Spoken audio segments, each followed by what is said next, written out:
Remember a time when the government said, oh, the economy's not doing very well. We're having to clear up the mess from the Conservatives. There's no money left. We're going to have to make some tough decisions. Well, that era is gone because every day this week, the government has announced new things that it's going to spend money on. So what is going on? It's all in the build-up to the spending review next week, where they will set out their spending plans for the rest of this parliament. It's a quite big moment coming up in British politics. So we'll discuss it all on this episode of the BBC's daily news podcast, Newscast. Chris, tell me how you ended up in Scotland for longer than you expected to be when you were covering the Prime Minister's defence announcement. Well, so we'd covered the announcement and we hatched a plan.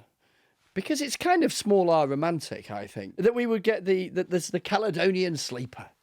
Because, you know, it leaves not long after the 10 o'clock news and I'd be back at Westminster at 9 o'clock in the morning. I mean, that's just tremendous. I'd be well rested. I'd be wearing yesterday's shirt, but, you know, you can't have everything. So we get on the train and we go for a little drink. And then Jack Slater and I, Jack's a brilliant camera journalist I work with, go to our bunks, and producer Isabella's got her own compartment down the corridor, and we go to bed, and I fall asleep, and I kind of you know when you sort of are half asleep and you're sort of thinking, and this thought sort of flicked across my mind at some point in the dead of night. I thought, it just feels a bit smoother than when I was last on this. But they have improved the rolling stock recently. It was all fine. Then, 5 o'clock in the morning, guys, get up. We're kicking you off. We're still in Glasgow. Oh, you hadn't gone anywhere. We had not gone anywhere. Tree down on the line. So I spent a night or 4 hours on a stationary sleeper train that went absolutely nowhere. Beautiful station, Glasgow Central, but it wasn't quite where I anticipated waking up.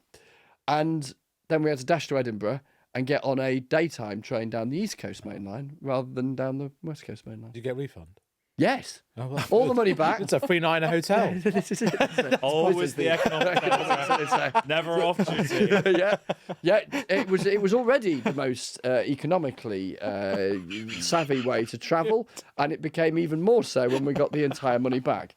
The downside is I felt rough as heck for the entire day. Right, that's the traffic and travel. Let's do the news. And we are recording this episode of Newscast on Thursday evening while more info is emerging about the resignation of Zia Yusuf as the chairman of Reform UK. And you can listen to Thursday's episode of Newscast, the podcast on BBC Sounds, where you'll hear our analysis of that developing story, although we'll probably touch on it in our conversation right now. Right, let's look back at some of the big things that have happened this week. The reason you were in Scotland, Chris, was the launch of the Strategic Defence Review, which, and I interviewed one of the authors of it, Fiona Hill, and she was so excited about all the ideas they'd come up with for like reforming the armed forces and the wars of the future and how you had to get the country ready for a sort of a potential war now.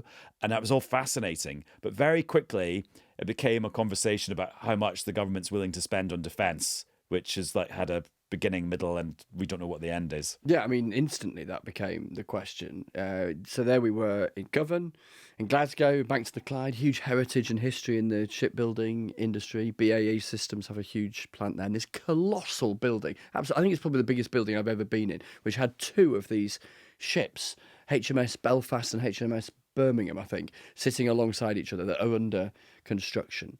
And Prime Minister has a gaggle of workers behind him, and then he does a bit of a speech, and Lord Robertson, the former Defence Secretary, former NATO Secretary General, one of the authors of the report, is there in the audience, and the Prime Minister does a bit of a spiel about the importance of defence and its changing significance as he sees it in our national conversation, really. But straight away the question was about money, not least because Lord Robertson and the other two authors had written a piece in the Telegraph that morning, which basically said, not quite a verbatim quote this, but the essence of it was, the government needs to get to 3% of national income on defence. They've promised to get to 2.5% by the year after next and to 3% at some point in the next parliament, but without being absolutely certain they're going to do it. Which could be like 2035. Yeah, exactly. They said, look, we need to get to 3% to do this kind of stuff, really. And the Prime Minister has his promise for 2.5% by 2027, but on 3%, he's wobbly. And he makes a virtue out of that. He says, I cannot commit to something. It would be fantasy politics to commit to something when I don't know where the money's going to come from.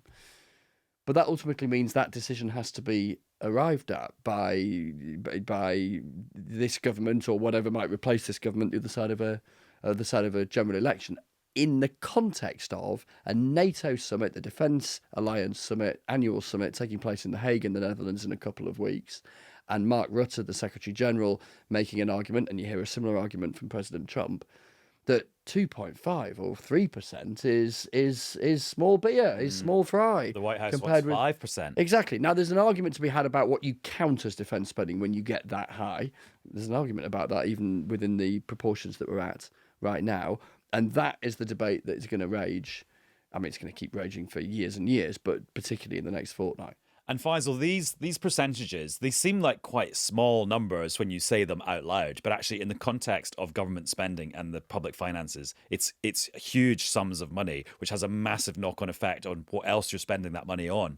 Oh, absolutely. To get up to 3 or 3.5% is, tens of billions of pounds of extra funding. One of the features of the spending increase we've got already that's quite important and will be important in the context of the spending review is that it's a lot of it's on kit, and it's almost all kit and equipment. Capital spending. And that is precisely what the changes to Rachel Reeves' borrowing rules allowed more space to do. But there is a sort of flip side to this, and we're going to get on to talking about the spending review, which is the extent to which the room for manoeuvre in the capital spending that's been allocated to defence now. It's one thing to make this announcement on Monday, but I think it'd be interesting to see what the argument will be like when you see it in the full context of what is also announced in the spending review. Have they had to squeeze areas of capital spending for which this boost in capital was originally allocated? Right. So we're talking things like the green growth, we're talking about things like transport, with various other announcements have happened. But instead of building a new railway line between Liverpool and Manchester, which may still go ahead, I think we build 6 munitions factories instead. Well, and then this is the striking thing for me was how much of an economic and industrial announcement this was. It was about exports. It was about, for example, this isn't being done just by the UK. Obviously, as Chris was saying, the NATO summit, the Germans have gone hell for leather on this. We're talking. They're going to get to 3.5%, and they're going to get to 5% if you include infrastructure. I think the classic example of what Chris was talking about and what counts towards the extra bit is when you change your bridges so that it can take a tank, right? Is that military spending or is it infrastructure spending? How relevant is that to the UK? It's relevant to Germany. It's relevant to Poland. It's relevant to the Baltic states. Do you need the M4 to be? I don't know if the M4 does take a tank, to be honest, right now. Probably. I think it probably could. I drive up You try, from time to time. I mean, not on a tank. Who's the person in here who drives the most? The M4 can't even get- take a car most of the time. But then I'm not saying it would get there very fast. Well, no, it's interesting because thinking back to my Brexit days in the EU, that's called military mobility, and that's a huge deal for the EU. It's just making infrastructure on the continent able to take tanks, so you can drive a tank from the Netherlands to Poland. So it's actually quite a big deal. Maybe less so here because we're an island. But Alex, then the theme of the week, though, from that was just the government being willing to spend a lot more money. We've had a year of there's not very much money. We're going to have to make tough decisions like restricting winter fuel payment to only the poorest pensioners. And now there was extra money for defence, extra money on Wednesday for local transport schemes in various parts of England. And then on Thursday morning, wake up to news of more free school meals. Yeah, I think just on the defence thing, I think you need to pull back a little bit and recognise how quickly this debate and discussion has moved. Because I remember I was at a NATO summit in Brussels during Donald Trump's first term, and the discussion then was about NATO members reaching the 2% target for spending on defence. Now, very quickly, they're talking about 5%, albeit a breakdown of 3.5% directly on defence, and then this 1.5% on the wider infrastructure. And, it seems like in a very short period of time, countries are making or are having to make or being pressed to make really big spending commitments on defence, which, to your point, Faisal, which was why the Prime Minister was so keen to frame this as not just about national security, but the kind of public benefit that he would see from this in jobs and industry and what it would do for the country and economic growth and all the rest of it. So I think on the defence spending, there is just this trajectory that not just the United Kingdom, but of course other European countries, obviously in light of what has happened with Russia's invasion of Ukraine, but they are all moving in that direction. More broadly, let's unpick what the government's spending and why, right? So there's kind of this is horribly simplistic, and I'm really conscious I'm sitting next to Faisal Islam, who's the economics editor, while I'm going to do this 24/7 as well, we've breakdown. discovered. I know, he never switches Right, it let's on. split the screen and Never have switches it off. Faisal's facial expression alongside Alex's analysis. Look away, Faisal, and plug your ears. But look, very basically, there's kind of two bits at the moment that you can break it down to. So you can talk about capital spend, which is longer term traditionally investment in things like infrastructure projects. So this week we saw lots of money being spent on local public transport projects, which will really matter to the regions they're in. And the Chancellor changed her own rules so she could borrow a bit more to spend on that kind of stuff. The other bit, the day-to-day or revenue spending, now she is on that not changing the rules about what she's allowing herself to spend. And so those budgets are still going to look pretty tight, we're expecting, when it comes to the spending review. Nonetheless, because there might be, we don't know, but there might be some bad news buried in the spending review, and Rachel Reeves told me she wasn't going to be able to do everything she could, what you're getting is some pre-announcements that the government thinks are good. So in that, it is things like spending money so that the number of children who get free school meals in England is extended to all families who are on universal credit, which again, widely welcomed, costs about £1 billion ultimately is the estimate, but the government's argument is it will get children out of poverty. It's not unfamiliar that in the run-up to what might be quite a difficult spending review, the government are putting out the positive bits that they, as they see it. And you know what? Let's How do hear. I do, Faisal? Sorry. That sounded very good, but I think the time frame is important. So it's to the end of this decade, and with the defence spending. So it's interesting. The argument is, when we're going to get to 4% and 5%, like some sort of clarity or honesty about what's driven the defence spending. They're saying it's Russia invading Ukraine. We all know it's because of the guy in the White House has pulled a lot of the spending from Europe. Now, in theory, I say he's not around in the 2030s, right? Does it? So, are you actually going to commit to his targets? Oh, so this is just a sort of a short-term bribe to get Donald Trump on side. Well, I mean, do we assume that US administrations for the next 7-8 years have the same attitude that Donald Trump has to Europe? I mean, discuss. Like, would you allocate money? Would you? And at those levels, I think it's really important that, I mean, people bandy around 5%. I mean, the consequences for other budgets and for our tax take of getting defence to 5%, which may or may not be the right thing, will be immense. And it's Well, it's worth, when we talk about percentages of GDP, remember the politics around getting international aid to 0.7%. Yeah. Of And then going GDP. down now to 0.3%. So to go from 2.3% to 5 percentage points of GDP, that is like 80, 90 billion pounds a year extra. That's like Although if we have a 8-9 recession and GDP shrinks, it'll become less. I was just loving this arithmetic, this live arithmetic, as Faisal was sort of unpicking the national GDP and then finding out what a 2 percentage point rise is. This is great. But it's massive, isn't it? That's the point. Yeah. I and it would require, and this is the thing I'm looking for in the spending review, like honest discussion about how big the state needs to be and what it does and the trade-offs. And this is what I'm most nerdily excited about over the next week, which is we will actually see the colour of this government's money. They will have to decide what they are for, what they prioritise and what they don't prioritise. We'll be able to see the whites, we'll be able to discern the whites of their eyes on some big trade-offs. And on that wider thought, where you've got defence and you've got the NHS, I hear regularly now from other departments who are saying, and you might say they would say this, wouldn't they? Why shouldn't we be protected? Isn't X really important to a government's mission? You know, And there are et cetera, 5 et missions, cetera. and we're going to find out if the public finances can pay for all 5. Yeah, in a world where the trade-offs are more acute because of not least because of the defensive. I mean, the message we're hearing is it's security, it's health, and it's the economy. Those are the 3 areas, right, that they're going to focus on. But that's everything. But I don't hear... Almost.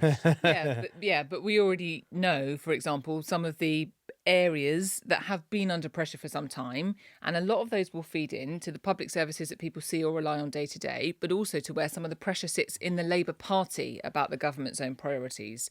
So we might not hear direct things about it at the spending review, but we know where people want more money spent if you're a Labour MP, and that's things like lifting that 2-child benefit cap, looking again at the welfare reforms, and it's that's the question. Like, what does this spending review and the choices the government makes say about where its priorities are and what are the consequences of that? And it was interesting that kind of the sidebar on the free school meals thing was very much like there are other ways to help children out of poverty than lifting the 2-child benefit cap. They're trying to illustrate that. Well, yeah, because they keep pointing to this own package, colleagues. things they've done on uniforms, Yeah. things they've done on breakfast clubs, saying there's more coming in the anti-poverty strategy in the autumn. So, yeah, they absolutely are trying to point to something broader, but there's still pressure on it. And I mean, Chris, one of the great parlour games people like to do at Westminster around spending reviews is talking about which departments have settled and who are the last holdouts. And is it true Angela Rayner and Yvette Cooper are the last holdouts, the Home Office? Yeah, and they have been towards the latter end of this process. So Ed Miliband's department settled in the last couple of days. And yeah, it's been a classic wrangle. And actually speaking to some folk who've been right in the thick of it, some have been quite surprised negatively about how difficult it has been on a human level, because they are relatively suddenly, nearly a year in, interacting with each other, a bunch of folk who know each other and known each other for a long time, and a year ago were in the trenches of a general election campaign and are now in a formal process that has formal practices via the civil service. So on the human level, they find that quite odd. And then back to that point that if you feel you're in a department that the government cares less about than you think it should, and that's often likely to be the outlook of a minister in any department because you care about it passionately, then that gets pretty fraught. And there'll be, as Faisal says, that kind of colour of the money thing we'll get a proper sense of in a way that up to now we've had a certain sense of. But this is the vision. This is not just the vision. This is the scheduling, the spreadsheet. The spreadsheeting of the government between now and the next election. But having said that, though, Faisal, how explicit will you be able to be on Wednesday night about these are the sort of things that are going to get cut as a result of this spending review? Do they get that explicit on the day itself? Well, so the first thing to say is that they've done, in techie terms, what they call a zero-based review. Supposedly, that's what they've done. So they've gone through absolutely every line item of spending, every pound, yeah, and said, should we do this or should we not do this? So there could be some things you don't expect that have been pulled entirely. In fact, I suspect that there will be. But yes, you will be able to tell beyond those protected areas which areas they've allowed to be squeezed further. But they'll also talk a lot about using AI to invest now in order to save in the future. To improve not unreasonable. Productivity. And then they factor in this potential savings to productivity in 5 years' time. Yeah. I would also look to another audience, which is just, and you step back from the sort of spreadsheet and the abacus, and you think about, like, do they have a general coherent vision that people can buy into, and not just voters, but also international investors, because public investment does matter in some of the infrastructure. You know, is this a thought through plan? Is it convincing? Does the green strategy survive in the same way? You know, they've chipped away at that in opposition. You know, all these questions, you know, if you're going to set up a heat pump factory, do you think that this is a government that actually is going to stick with the green agenda facing potential reform insurgency, or is it going to back away from it? You know, you can send all sorts of messages to people that really matter, particularly when the public finances are strained. You need the private sector to step up. So this is a really important moment. We're expecting at some point over the next month an industrial strategy, infrastructure strategy, and a trade strategy. Then I think there's an NHS 10-year strategy. Yeah, which was meant to come out in the spring, but it's going to come out in July. Right, okay. But then that's the year anniversary. So you can see that there's like a certain tempo of like big strategies. And I think, their fate to be set. But if they're going to transform the country, we should have some pretty big clues as to the direction of travel by the end of this month. So we'll hear loads from Rachel Reeves, the Chancellor, in the next few days. But we heard today from her opposite number, Mel Stride. And it was interesting because if you read all the newspaper articles previewing the speech he gave, they all said he's going to say sorry for the Liz Truss mini-budget. But then actually you listen to the speech and you read the text, and the word sorry actually never emerged from Mel Stride's lips. Seems to be the hardest word. Haven't heard that joke at all today.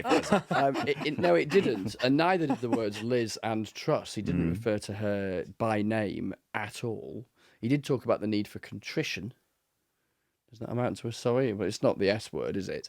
And what was interesting was that, I mean, he kept circling back to, as he sees it, the contribution of Liz Truss's so-called mini budget in absolutely shredding the Conservatives' economic reputation. And so he was eviscerating her and her reputation, even if he didn't name her. And then she responded in kind and said that he was a kind of creature of the system, was the thrust of what she said, and there'd be no prospect of any change in the country if he was in charge. I think what was interesting was that he was desperate, Smel Stride, to be loyal to Kemi Badenoch, and was, but then also said on camera, on stage, that she will get better with the media and get better at Prime Minister's questions. Not exactly a ringing endorsement. Which wasn't as glowing an endorsement as perhaps, Kemi Badenoch may have hoped for from her shadow Chancellor, when it is absolutely the case that loads of Conservatives privately are really jittery, not just about her, they're about their predicament. They're in the teens in the opinion polls, the worst general election result in their history, and they've gone south since then.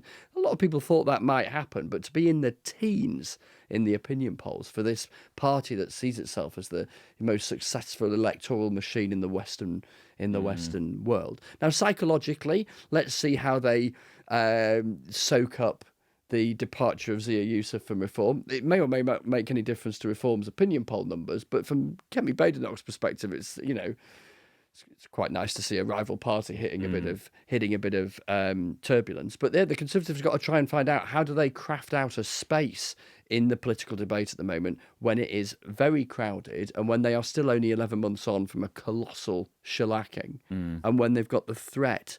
Disproportionate, it's a threat to Labour too, but still a disproportionate threat for them from Reform. What I found fascinating about that speech, just briefly, so he might not have said Liz Truss, but this was clearly Mel Stride distancing themselves from Liz Truss because they feel they have to distance themselves from Liz Truss. And why do they think they have to do that?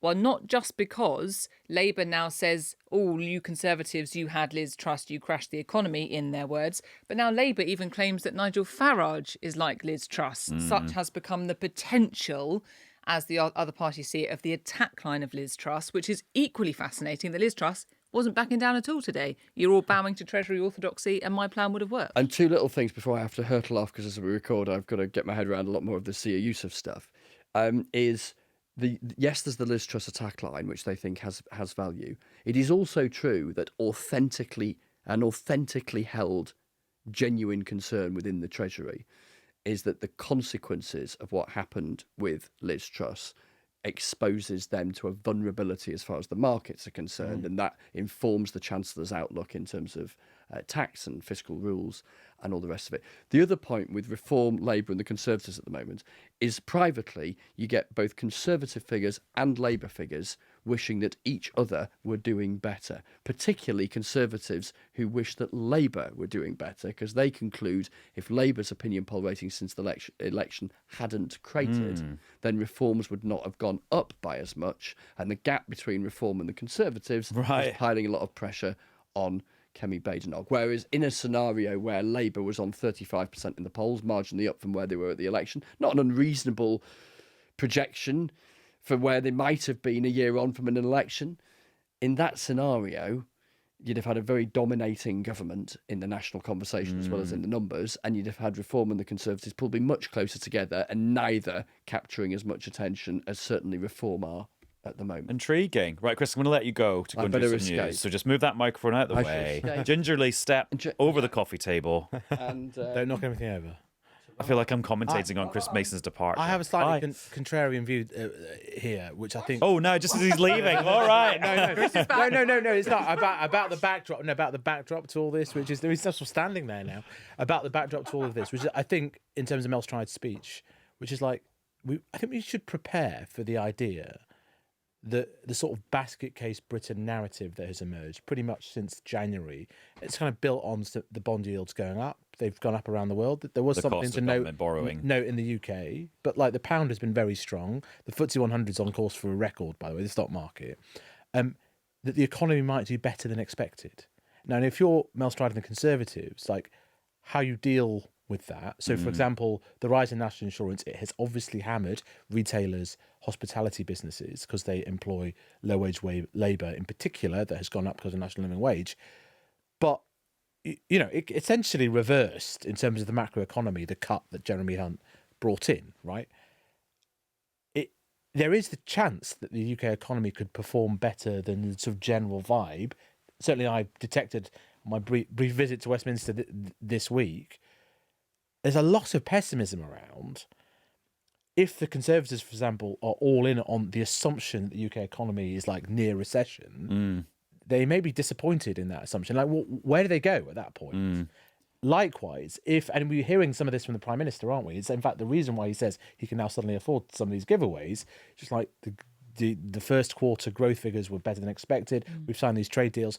There is a reasonable chance that the economy might outperform what I would discern as the Westminster vibe about the economy, and that could change the backdrop to politics. I just want to put that out there. Interesting. And you mentioned Jeremy Hunt. He was in this studio when I was recording Thursday's podcast episode of Newscast, just as the news about Zia Yusuf broke. And so I always think it's great in those moments where you've got a very seasoned, experienced person having to just sort of come up with what they think about it. What did he say? Well, we can have a listen to it now. My immediate reaction is they have lost someone absolutely formidable. I've met him. I think he's a very, very impressive guy. That he was a big challenge for the Conservatives because, he's a formidable businessman, set up his own business, a very smart guy. So I don't know why Nigel Farage doesn't seem to be able to hold on to good people. But there's definitely something going on there. What does he join the Conservatives now? Well, so I then said, well, would you welcome Zia Yusuf to the party? And he said, well, I don't really know his opinion on everything, so I don't want to check that out before I welcomed him in. But he said based on his kind of like personality and business background and what he'd seen of him, he would there is a certain amount of journeying between those two parties. I actually think Zia Yusuf used to be a Conservative Party supporter before he joined Reform UK. Now I've put that out there, I better check it, but I'm pretty sure he was, yeah. So how big a deal is it? Like, it's significant. It's really significant because the thing about Zia Yusuf is he was seen as instrumental to the party's attempt to professionalise, which Nigel Farage stood up when he won his seat in Clacton after that election and said, that is our number one priority. We need to get this party in order, and Zia Yusuf is the man who's going to do it. So his job was about building these branch structures across the country so Reform UK could build its base. Right, so we wouldn't necessarily have noticed. It was kind of the behind-the-scenes stuff, but he was leading on pretty much all of it. And it was about getting the grassroots movement together. And now that Reform UK controlled 10 local authorities, Zia Yusuf was the man that was going in with their so-called Doge unit, Elon Musk-style waste unit to root out inefficiencies. And he was, a couple of days ago, yesterday, I think I'm right in saying, was tweeting about all of that on social media. Their first findings of the Doge exercise. So he's been put really, really central to where the party thinks it needs to be.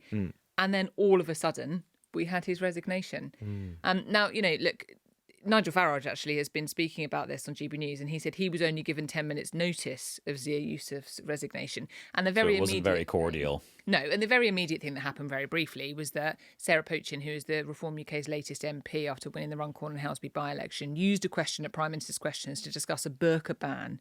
Now, Zia Yusuf put on social media on Thursday morning that was a dumb thing to do because that isn't party policy. And then there was a bit of a row about all of that. And then later on that evening, Zia Yusuf resigns. So, look, I think it is significant for Reform UK because of the role he had in the operation. Does that mean no one else can do it? Of course it doesn't mean no one else can do it. But I think he has been the man that has been tasked with that for a long period of time. And then, of course, the other bit of it, what it allows other people to say, which you heard from Jeremy Hunt, is Nigel Farage often finds himself in a position where key figures are leaving the party or there's some sort of quite public dispute. So it allows people to make that observation. And when you're a party that's trying to say we're going to be ready for government in 5 years, it's not the kind of observation that you'd make. Pretty sure, I should add, that Reform UK would say lots of parties have personnel problems, and that's not entirely untrue. But when you're quite how many leaders of the Tories had in the last few years, for example? When you're quite a small party in terms of the high-profile figures and you're trying to go very fast, very quickly, losing somebody who you'd put at the centre of it all is the scale of their scraps in a party that fit inside a cab is pretty impressive. Right, well, we've grabbed enough television, so we're going to end this episode of Newscast. Thanks to you two. Pleasure. And to Chris, whose ghost is there. Chris. Yeah, exactly. A holographic Chris Mason, that would be good. Right, thank you very much for watching this episode of Newscast. We'll be back with another one very soon. Bye-bye.